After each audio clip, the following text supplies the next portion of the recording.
Eyfinn Magnussen, lektari í líffrøði á náttúruvísindadeildini á Fróðskaparsetrinum, hevur síðan 2012 gjørt kanningar føroysku hárina. Hann hevur millum annað gjørt skrásetingar av hvussu nógvar harir árliga verða skotnar, litbroytingar hjá harini gjøgnum tíðina, nær hon skiftir lit frá summar til vetrarlit. Og í framtíðini eisini ætlanir að kanna hvat haran etur, eins og at seta sendarar á nakrar livandi harur fyri að kanna hvussu haran flytur seg. Samanlagt her gjørt 8 styttri filmsklipp harina og harevøyu í Føroyum. Og i hesum partinu skulle vi høyra en sindur harevøyen i Føroyum, hvordan hun skipa og hvordan vøyetøyen brøtt jøgnum tøyina. Haran kom til Føroyar i 1855, og vi har så stått skått i harer i Føroyum i holdt annan år. Og i det harevøya skipa vi en løkningslov som fra 1908. Loven større stort, her bare 2 grøyner i lovene. Og i paragraf 8 blir sagt at det bare lov å skjøte harer fra 1. november til 1. desember på hva det og i råkner.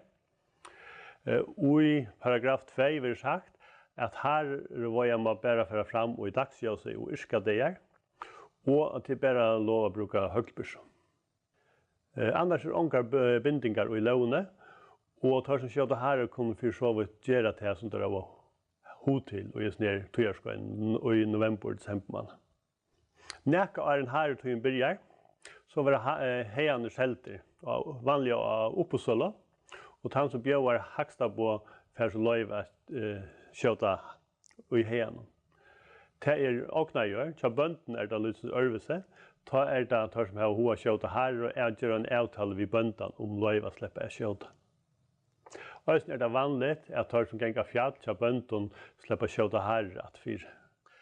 Loven som vi det har harvøy som sagt fra 1908, og det lov å skjøta harer en trusdeger året.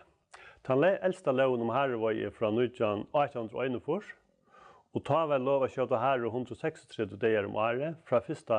oktober og helt fram til 14. februar. Hetta ble brøtt i 1928, da ble vøyest til en stikt fra byrja 1. november, som løy til som det, og så til 1. januar.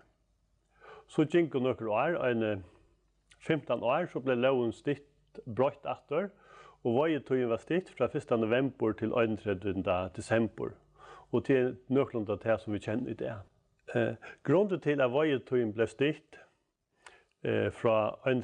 januar til 1. desember ved at det skulle ha her i januar måned.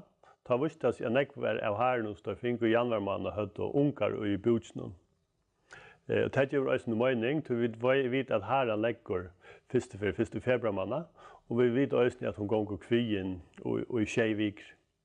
Så for å lykkes å velge herene, så ble vi til en stikt til at enda 1. desember, som det som vi kjenner i det. Det har vi gjort noen smarte brøytingar vi først, og det var jeg fria, og i 1923, ta begynte å ta samtidig til løk, den jeg brøyta lovene, så tog jeg ble stegget, herskjøten ble stegget 3. desember.